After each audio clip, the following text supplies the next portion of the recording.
Good, my lord. How is your honor for this many a day? I humbly thank you well. Lord, I have remembrances of yours that I have long lived to deliver, and I pray you now receive them. No, not I. I never gave you aught.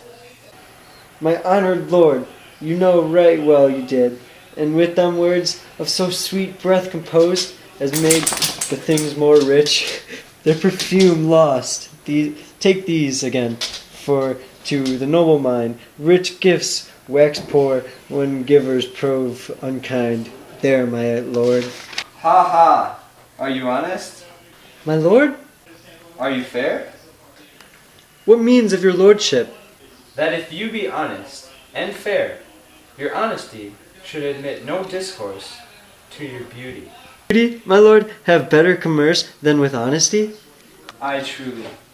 For the power of beauty will sooner transform honesty from what is to a bawd than the force of honesty can translate beauty into his likeness. This was some time a paradox, but now the time gives it proof. I did love you once. Indeed, my lord, you made me believe so. You should not have believed me, for virtue cannot so inoculate our old stock, but we shall relish of it. I loved you not. I was the more deceived. Get thee to a nunnery. Why wouldst thou be a breeder of sinners? I am myself indifferent honest, but yet I could accuse me of such things, that it were better my mother had not borne me. I am very proud, revengeful, ambitious, with more offenses at my beck than I have thoughts to put them in, imagination to give them shape, or time to act them. What should such fellows as I do, crawling between earth and heaven? We are errant knaves, all believe none of us. Go thy ways to a nunnery. Where's your father? At home, my lord. Let the doors but shut upon him, that he may play the fool nowhere but in his own house. Farewell. Oh, help him, you sweet heavens! If thou dost marry, I'll give thee this play for thy dowry. Be thou as chaste as ice, as pure as snow. Thou shalt not escape calumny. Get thee to a nunnery. Farewell. Or if thou wilt needs marry, marry a fool. For wise men know well enough what monsters you make of them. To a nunnery go, and quickly too. Farewell. Heavenly powers, restore him! I have heard of your paintings too, well enough. God hath given you one face, and you make yourselves another. You jig and amble, and you lisp your nickname God's creatures, and make your wantones your ignorance. Go to, I'll no more on't. It hath made me mad. I say we will have no more marriage. Those that are married already, all but one, shall live. The rest shall keep as they are. To a nunnery go. Oh, what a noble mind is here o'erthrown! The courtiers, soldiers, scholars, eye, tongue, sword. The expectancy and rose of the fair state, the glass of fashion, and the mould of form, the observed of all observers, quite down, and I, the ladies of most deject and wretched, that suck the honey of his musicked vows. Now see, that, noble and most sovereign reason, like sweet bells jangled, out of time and harsh, that unmatched form and stature of blown youth, blasted with ecstasy. Oh, woe is me to have seen what I have seen. See what I see.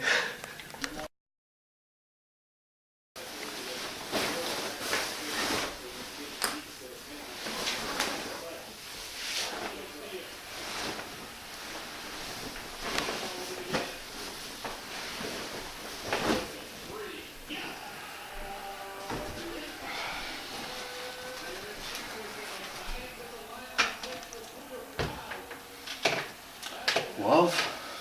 His affections do not that way tend, nor what he spake through it lacked from a little. Was not like madness, there is something in his soul, o'er which his melancholy sits on brood, and I do doubt the hatch and the disclose will be some danger, which for to prevent, I have in quick determination thus set it down, he shall with speed to England, for the demand of our neglect tribute, haply the seas and the countries different, with variable objects shall expel this something settled matter in his heart, whereon his brains, still beating, puts him thus, from fashion of himself. What do you on it? It shall do well, but yet do I believe the origin and commencement of his grief sprung from neglected love. How now, Ophelia? You need not tell us what Lord Hamlet said. We heard it all. My lord, do as you please, but if he hold it fit, after the play, let his queen mother all alone entreat him to know his grief.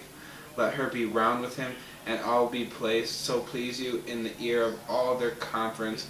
If you find him not, to England send him, or confine him where your wisdom best shall think. It shall be so. Madness of great ones must not go unwatched.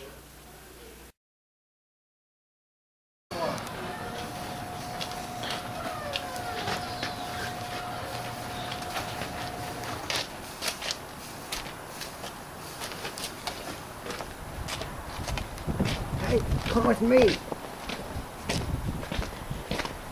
Where are we going?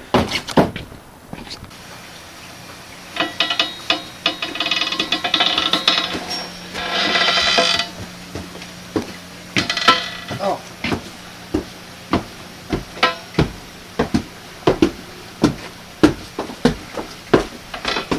We're almost here. Should I sit down? Yeah, go ahead. Who are you? I'm your father. Are you kidding me? Look at me. Let me tell you what happened.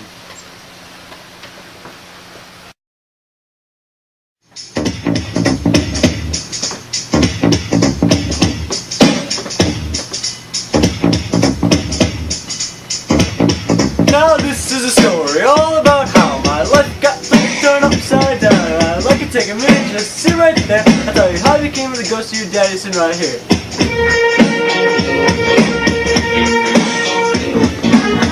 In Denmark, Europe, born and raised, and the garden is where I spend most of my days. Chilling out, relaxing, acting all cool, ruin my kingdom with help of these fools. But big bag parties, having no fear. In my garden, was my ear. Took one little drop, and soon I was dead. Now he's banging my wife and sleeping in my bed. And that is what happened. Well, what do you need me to do? You must get revenge. I can do it, Daddy. The sun's rising. I must go. Wait!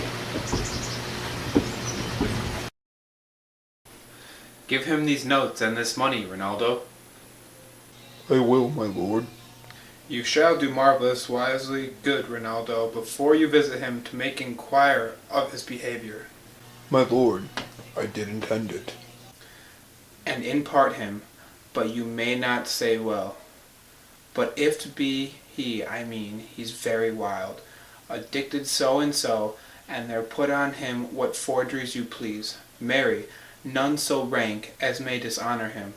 Take heed of that, but sir, such wanton, wild and usual slips as our companions noted, and must known to youth and liberty. Very well, my lord.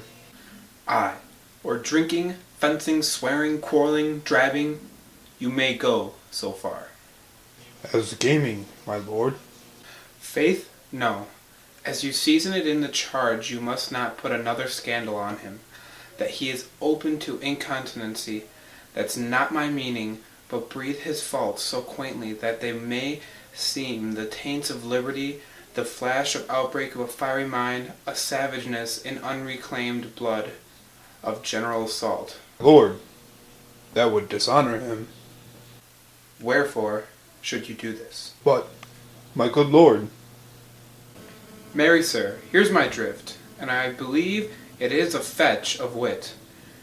You laying these slight sullies on my son, as 'twere a thing a little soiled, I the working, mark you, your party in converse, him you would sound, having ever seen in the predominant crimes the youth you breathe of guilty, be assured he closes with you in this consequence, good sir, or so, or friend, or gentleman, according to the phrase or the addition of men and country. Aye, my lord, I would know that. And then, sir, does he this? He does. What was I about to say? By the mass, I was about to say something. Where did I leave? Very good, my lord. At closes and the consequences I marry. The closes thus, I know the gentleman. I saw him yesterday, or the other day, or then, with such or such, and as you say, there was a gaming. There overtook in ruse, there's falling out at tennis, or perchance I saw him enter such a house of sale, videlicet a brothel, or so forth. See you now, your bait of falsehood takes his carp of truth, and thus do we of wisdom and of reach, with windlasses and with assays of bias, by indirections find directions out. So by former lecture and advice shall you, my son. You have me, have you not? Closes, in the consequence, at friend or so, and gentlemen. God be with you. Fare you well. My lord, I have. Observe his inclination in yourself, Good, my lord. and let him ply his music. I shall, my lord. Farewell.